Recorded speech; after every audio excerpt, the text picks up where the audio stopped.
Good morning class.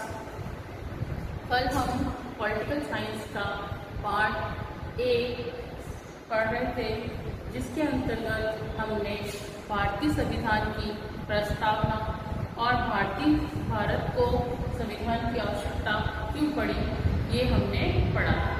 First chapter जो था हमारा ऑलमोस्ट कंप्लीट हो चुका था। क्वेश्चन आंसर भी हमने कर लिए थे। आज हम जो है इसी के अंतर्गत पॉलिटिकल साइंस का जो पार्ट बी है उसके अंतर्गत सेकंड चैप्टर है, उसे पढ़ेंगे, जिसका नाम है मूल अधिकार, नीति निर्देशक तत्व एवं मूल कर्तव्य। सेकंड चैप्टर है हमारा मूल अधिकार, नीति निर्देशक तत्व व मूल कर्तव्य। तो देखिए, इसके अंतर्गत सबसे पहले एक शुरुआत जब होती है लेसन की, तो लेसन की शुरुआत में ही एक डेफिनेशन दी गई है। उस डेफिनेशन को किसने लिखा है? न्यायाधीश शप्रू, जो जज है, शप्रू करके उनका नाम है। उन्होंने ये डेफिनेशन दी है मूल अधिकारों के अंतर्गत कि संविधान में मूल अधिकारों को रखने का उद्देश्य नागरिकों को समानता, स्वतंत्रता, न्याय और सुरक्षा प्रदान कराना था। क्या कहा उन्होंने कहा कि संविधान के अंतर्गत मूल अधिकार कहाँ से लिए गए? हम पढ़ चुके हैं, जो मूल अधिकार जो है वह कहाँ से लिए गए हैं? संयुक्त राज्य अमेरिका से। अगर हम ऐसे लिखते हैं संयुक्त राज्य अमेरिका या फिर यूएसए, तो कहाँ से लिए गए हैं? यूएसए से लिए गए हैं, अमेरिका से लिए गए हैं। तो संविधान के अंतर्गत मूल अधिकारों का रखने का उद्देश्य क्या था? इसका उद्देश्य था नागरिकों को क्या मिले गई? समानता, सभी के समान, सब व्यक्ति, सभी नागरिक क्या हो? समान हो, एक दूसरे में भेदभाव न हो, समानता की भावना हो। साथ ही साथ स्वतंत्रता, हर मामले में व्यक्ति स्वतंत्र हो, अपने विचार अभिव्यक्त करने के लिए स्वतंत्र हो। साथ ही साथ उसमें न्याय और सुरक्षा प्रदान करा। न्याय कैसा? फर्स्ट चैप्टर में हमने पढ़ा था, न्याय में राजनीतिक, सामाजिक और आर्थिक न्याय की बात करी गई थी। तो इन तीनों ही प्रकार के न्याय और सुरक्षा प्रदान कराना था। इसीलिए संविधान के अंतर्गत मूल अधिकारों को रखा गया था। किसने कहा है? ये कहा न्यायाधीश शप्रू ने कि संविधान के अंतर्गत, उन्होंने कहा कि संविधान के अंतर्गत मूल अधिकारों को रखने का जो उद्देश्य था वह था कि देश के सभी नागरिकों को क्या मिले? समानता, स्वतंत्रता और न्याय व सुरक्षा प्रदान करना। सभी देश के सभी नागरिकों को समानता, स्वतंत्रता, न्याय और सुरक्षा प्रदान करना इसका मुख्य उद्देश्य था। तो ये तो परिभाषा दी थी शप्रू ने, समझ में आ गई होगी आपको। अब देखिए कि मूल अधिकारों का जो स्वरूप है, जो मूल अधिकार हैं, वह अधिकारों का ही एक स्वरूप बताया गया है। वे अधिकार, मूल अधिकार किसे कहेंगे? मूल अधिकार वह है, वो अधिकार जो व्यक्ति के सर्वांगीण विकास के लिए अनिवार्य हो। व्यक्ति हर दिशा के अंतर्गत अपना विकास कर सके, चाहे वो सामाजिक क्षेत्र हो, आर्थिक क्षेत्र हो या फिर राजनीतिक क्षेत्र हो। सभी क्षेत्र में नागरिकों को क्या किया जाए? उसका विकास किया जाए, सर्वांगीण विकास हो। उसके लिए क्या बनाया गया इसके लिए विकास के लिए क्या कर दिया गया?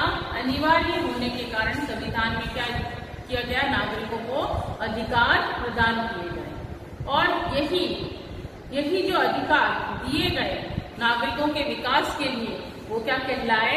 मूल अधिकार कहलाए। और इन अधिकारों में राज्य द्वारा हस्तक्षेप नहीं किया जा सकता। इसके अंतर्गत अधिकारों में कोई भी राज्य हस्तक्षेप नहीं कर सकता। जो भी अधिकार दिए गए हैं, वैसे तो हमने ये अधिकार के बारे में शॉर्ट में विशेषताओं के रूप में लेसन फर्स्ट में हमने पढ़ा था, जिसमें हमने बताया था कि मूल अधिकार जो हैं वो कितने हैं? 6 हैं। शुरुआत में इसमें कितने मौलिक अधिकारों का वर्णन था? 7, जिसमें से संपत्ति का जो अधिकार है वो 44वें संविधान संशोधन द्वारा हटा दिया गया था। तो अब हम जो अधिकार इस लेसन के अंदर जो पढ़ रहे हैं वह विस्तृत रूप में है। कहने का मतलब यहाँ पर यह है, जो अधिकार संविधान के अंतर्गत कहाँ से कहाँ तक वर्णन है इसका? 12 से लेकर 35 तक अनुच्छेद में मूल अधिकारों का वर्णन है। तो इन अधिकारों के बारे में हम संक्षिप्त रूप के अंतर्गत इसमें पढ़ेंगे। इसका एक बहुत विस्तृत रूप देखने को हमको इसमें मिलेगा कि 6 अधिकार होने के साथ साथ उन 6 अधिकारों के अंतर्गत भी अलग अलग पॉइंट दिए गए हैं। जैसा कि पहला है समानता का अधिकार, तो उसमें 14 से 18 तक बताए गए हैं। तो 14 के अंतर्गत क्या बताया? 15, 16, 17, 18 ऐसे करके 5 अलग से इसके अंतर्गत और बताए गए हैं। तो वो हम इसमें विस्तृत रूप से पढ़ेंगे।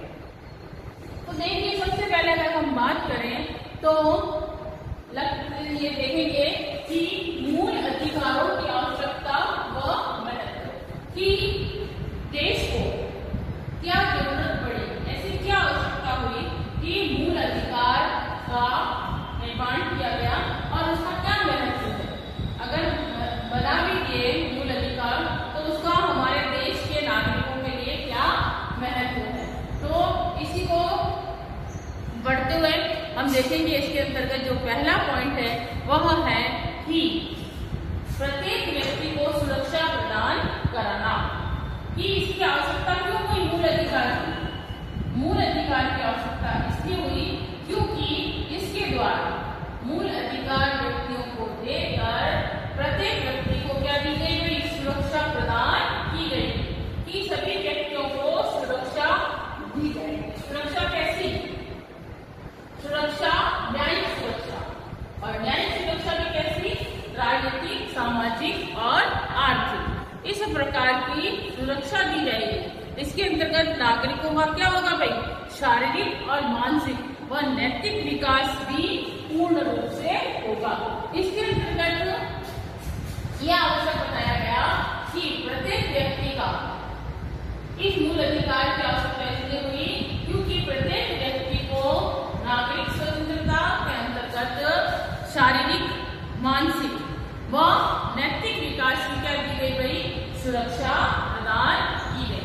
तो देखिए, पहला पॉइंट क्या कहता है कि मूल अधिकार जो है वो लोकतंत्र की आधारशिला है। अगर हम बात करें कि मूल अधिकार जो है क्यों बनाया गया, क्योंकि मूल अधिकार जो है यह लोकतंत्र की आधारशिला है। मूल अधिकार जो है लोकतंत्र को सुचारू रूप से बनाने के लिए मूल अधिकारों को क्या बताया गया भाई? आधारशिला बताई गई है। इनके द्वारा प्रत्येक नागरिक को क्या दिए गए भाई? सुरक्षा प्रदान की गई, और वो सुरक्षा कैसी? शारीरिक, मानसिक व नैतिक विकास की। ये तीनों प्रकार का विकास व्यक्ति के अंतर्गत खुलकर हो सके, इसके अंतर्गत किसी भी प्रकार की रुकावट ना आए, इसके लिए प्रत्येक व्यक्ति को क्या दी गई भाई? सुरक्षा प्रदान की गई। दूसरा है इसका शासन की स्वेच्छाचारिता पर रोक, कि मूल अधिकार जब व्यक्ति को दिए गए, नागरिकों को दिए गए, तो इसकी आवश्यकता इसलिए हुई है, इसका महत्व इसलिए पड़ा कि शासन की जो स्वेच्छाचारिता है, जो शासन करने वाले लोग हैं, उनकी खुद की इच्छा पर क्या लगाई जा सके? रोक लगाई जा सके। वह अपने मन मुताबिक शासन ना कर सके, बल्कि देश के नागरिकों के हित के लिए जो आवश्यक है उसको ध्यान में रखते हुए शासन संचालन करें। तो इसके अंतर्गत देखिए, प्राचीन समय के अंतर्गत कौटिल्य का नाम आपने सुना होगा। कौटिल्य ने एक पुस्तक लिखी थी जिसका नाम था अर्थशास्त्र। तो कौटिल्य के अर्थशास्त्र में इस बात का उल्लेख है, कौटिल्य ये बताते हैं, कौटिल्य की पुस्तक क्या थी भाई? अर्थशास्त्र। अर्थशास्त्र में उन्होंने उल्लेख किया कि प्राचीन समय में जब भारतीय राज्य व्यवस्था थी उसमें स्वेच्छाचारी शासकों के लिए कोई स्थान नहीं था। यह बहुत पहले के समय में कौटिल्य ने जब पुस्तक लिखी अर्थशास्त्र, उसमें इस चीज का वर्णन किया था कि राज्य व्यवस्था में स्वेच्छाचारी शासन की कोई भी उसको स्थान नहीं दिया गया है। भारतीय राजाओं की जो शक्ति है, भारतीय राजाओं की शक्ति पर ऐसे प्रतिबंध लगाए गए थे कि वे सत्ता का दुरुपयोग न कर सके। भारत के जो पहले राजा महाराजाओं का शासन था, जब हमारे देश में वे सरकारें नहीं बनी थी, उससे पहले राजा महाराजा शासन करते थे, तो उसके ऊपर भी भारतीय राजाओं की शक्तियों के ऊपर भी क्या लगा दिए गए थे भाई? प्रतिबंध लगा दिए गए थे कि वह अपने अधिकारों का गलत उपयोग न कर सके, अपनी सत्ता का दुरुपयोग न कर सके, इसके लिए उन पर प्रतिबंध था। ये किसमें पता पड़ता है हमको? ये पता पड़ता है जब हम कौटिल्य, चाणक्य और कौटिल्य का नाम आपने सुना ही होगा। तो कौटिल्य के अर्थशास्त्र में, कौटिल्य की एक पुस्तक है अर्थशास्त्र, उसमें उन्होंने इस बारे में विस्तृत रूप से लिखा है।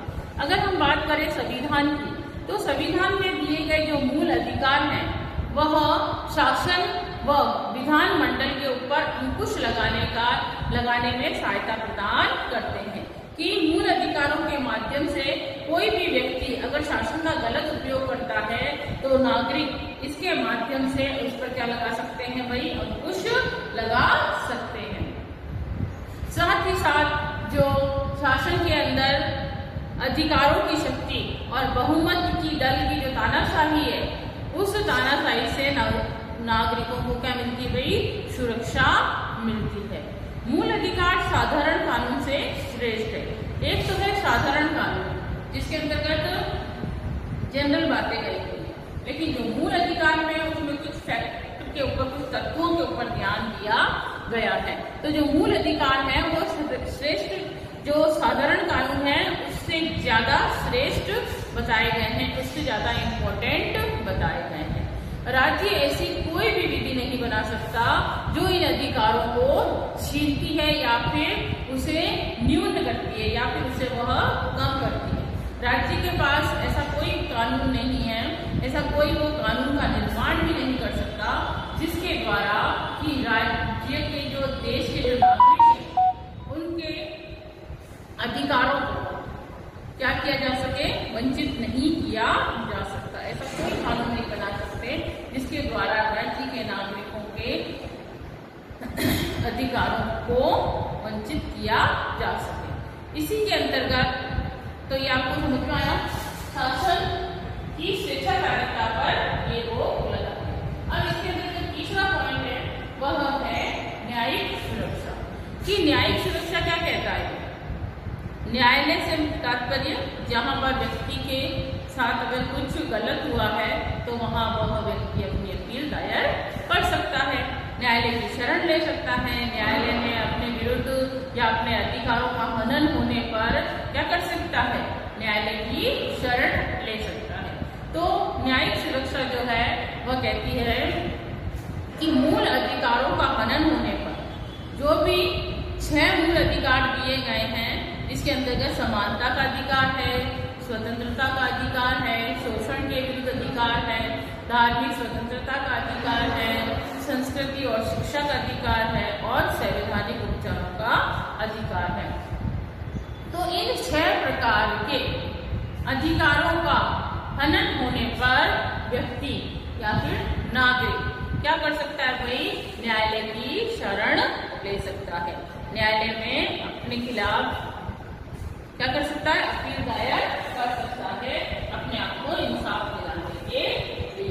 इसीलिए क्या हुई गई? मूल अधिकारों की आवश्यकता हुई। किस लिए? न्यायिक सुरक्षा प्राप्त करने के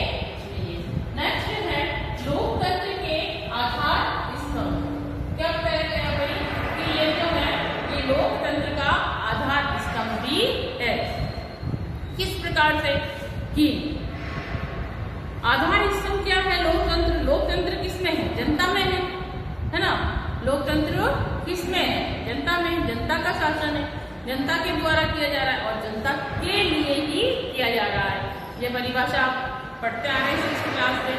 अब्राहम लिंकन की है ये परिभाषा, जिसमें जनता का, जनता के लिए और जनता के द्वारा किया गया शासन क्या कहलाता है? लोकतंत्र कहलाता है।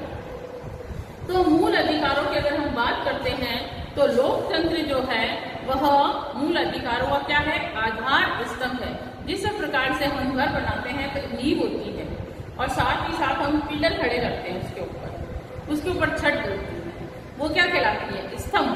तो जिस प्रकार से अगर हम मकान बनाएं और मकान के अंदर हम स्तंभों का, पिलर का यूज ना करें तो वो मकान टिक सकता है? नहीं टिक सकता। बिल्कुल उसी प्रकार से जब हम संविधान का निर्माण हुआ, संविधान के अंतर्गत मूल अधिकारों का निर्माण हुआ, तो ये अधिकार जो थे उसका आधार क्या बताया गया? लोकतंत्र बताया गया।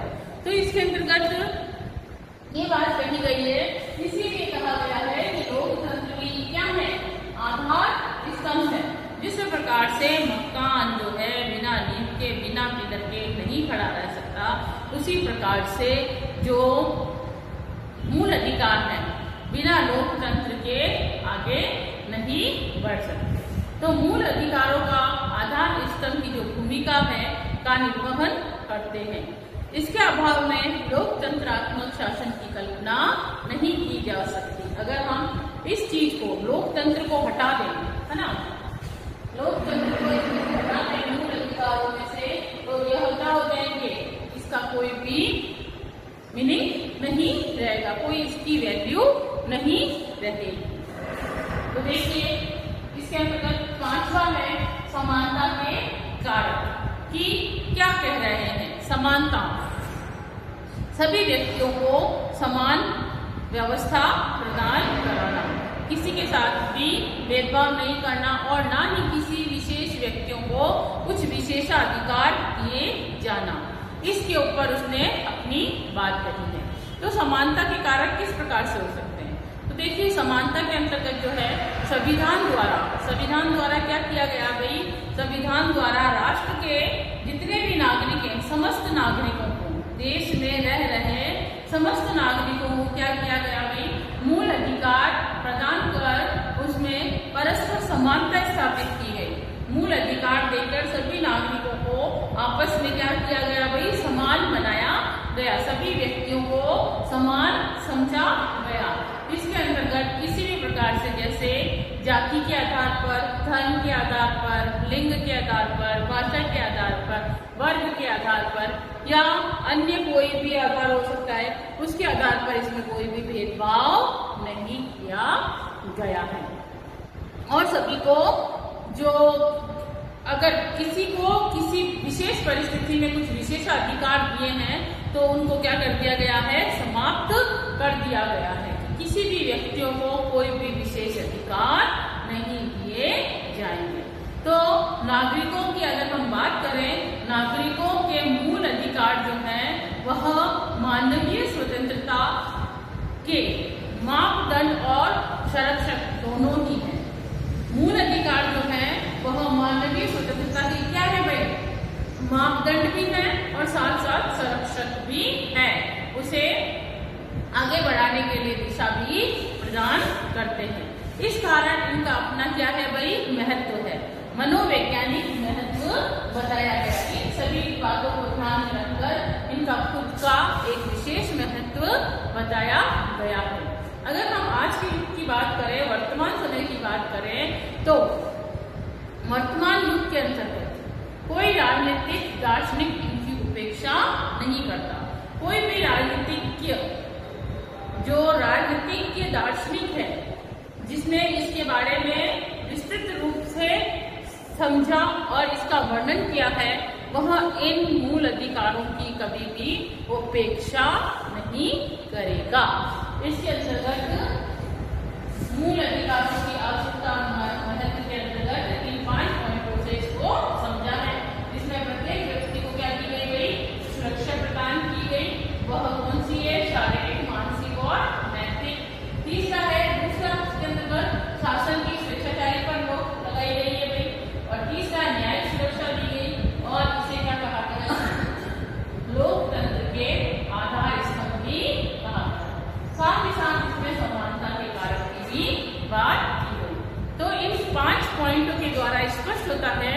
कि मूल अधिकार जो है वो क्या है, मूल अधिकारों की आवश्यकता हुई और मूल अधिकारों का हमारे देश में और हमारे जीवन में बहुत ही ज्यादा महत्व है। अब इसके अंदर दूसरा जो पॉइंट है वो हम पढ़ेंगे, जिसमें कहा गया है भारत के संविधान में मूल अधिकार, कि भारत के संविधान में मूल अधिकार जो है वो कहाँ से लिए गए, कब लिए गए, कौन से अनुच्छेद में इसका वर्णन है, क्या कह रहे हैं, संविधान के कौन से भाग में है, संविधान के अंदर कितने भागों का वर्णन किया गया भाई, 22 भागों का वर्णन किया गया है। तो देखिए इसके अंतर्गत भारत में संविधान में मूल अधिकार जो है वो कहते हैं कि राष्ट्र की एकता और आम नागरिकों के हित के लिए किसी भी राज्य द्वारा अब तक बनाए गए मानव अधिकारों के चार्टर अभी तक नागरिकों के हित को ध्यान में रखकर जो भी चार्टर बनाया गया है, चार्टर यानी जो भी संविधान बनाया गया है, जो भी अनुच्छेद बनाए गए हैं, उन चार्टरों में सर्वाधिक विस्तृत चार्टर किसका है भाई, संविधान के भाग 3 का है। किसका है भाई, भाग 3 का। क्यों, सबसे बड़ा जो भाग है वो कौन सा है, भाग 3, क्योंकि इसके अंतर्गत क्या किया गया भाई, मूल अधिकारों का वर्णन किया गया है। संविधान में सबसे बड़ा जो भाग है वह है मूल अधिकार, और यह इसका वर्णन किसमें मिलता है, भाग 3 में इसका वर्णन मिलता है। और मूल अधिकारों के संबंध में संविधान में कुल 23 अनुच्छेद है। इसके अंदर कितने अनुच्छेदों का वर्णन किया गया है, 23 अनुच्छेदों का वर्णन किया गया है। कितने अनुच्छेद है, 23 अनुच्छेदों का इसमें वर्णन किया गया है, जिसमें से यह अनुच्छेद 12 से लेकर 30 और 32 से 35 तक दिए गए हैं। अगर हम मूल अधिकारों की बात करें तो इसके अंतर्गत देखिए 12 से लेकर 30 तक अनुच्छेदों का वर्णन है, और फिर है 31 से लेकर 35 तक अनुच्छेदों का वर्णन किसमें भाई, मूल अधिकारों में। इसमें भाई 31 से लेकर 31 तो भाई 32 से लेकर 35 तक, 32 से लेकर 35 तक जो है इसमें वर्णन है। जबकि 31वां जो अनुच्छेद है वो क्या कर दिया गया भाई, वो हटा दिया गया। कब, 44वें संविधान संशोधन द्वारा, जो किससे संबंधित था, जो संपत्ति के अधिकार से संबंधित था, उसे क्या कर दिया गया भाई, हटा दिया गया है। अगर हम बात करें, इनमें भी कुछ ऐसे अनुच्छेद हैं जो असाधारण रूप से क्या है भाई, विस्तृत है। विशेष रूप से 19वें अनुच्छेद में 450 शब्द होने से इसका जो आकार है वो क्या हो गया है, बढ़ गया है, व्यापक हो गया है। अगर हम सिर्फ एक अनुच्छेद की बात कर रहे हैं, 19वां अनुच्छेद, कौन सा, 19वां अनुच्छेद, इसके अंतर्गत जो 19वां अनुच्छेद है उसमें कितने शब्द हैं, उसमें 450 शब्द हैं। कितने शब्द हैं, 450 शब्द। 19वें अनुच्छेद के अंतर्गत 450 शब्द हैं, जो कि इसको क्या करता है, बहुत विस्तृत कर देता है। और 19वां अनुच्छेद है किससे संबंधित, 19वां जो अनुच्छेद है वह संबंधित है स्वतंत्रता से। स्वतंत्रता का अधिकार दिया गया है 19वें अनुच्छेद में। और इस मात्र एक अनुच्छेद का जब हम पढ़ते हैं तो इसके अंतर्गत टोटल 450 शब्दों का इसमें प्रयोग किया गया है, जो मूल अधिकारों को क्या बना देता है भाई, बहुत बड़ा बना देता है। मौलिक अधिकार जो है अधिकारों का एक स्वरूप है ना। मौलिक अधिकारों का अगर हम इस अर्थ स्पष्ट करें तो हमें ज्ञात होगा कि इसके अंतर्गत एक भूतपूर्व मुख्य न्यायाधीश थे सुब्बा राव। कौन थे भाई, मुख्य न्यायाधीश, इसका नाम था सुब्बा राव। उन्होंने अपने कहा, कौन थे उनके न्यायाधीश सुब्बा राव। उन्होंने अपने विचार प्रस्तुत करते हुए कहा कि मौलिक अधिकार परंपरागत प्राकृतिक अधिकारों का दूसरा नाम है। क्या कहा उन्होंने कि जो मौलिक अधिकार है वह परंपरागत, जो पुराने समय से चले आ रही परंपराएं हैं, उनके प्राकृतिक अधिकारों का ही दूसरा नाम है।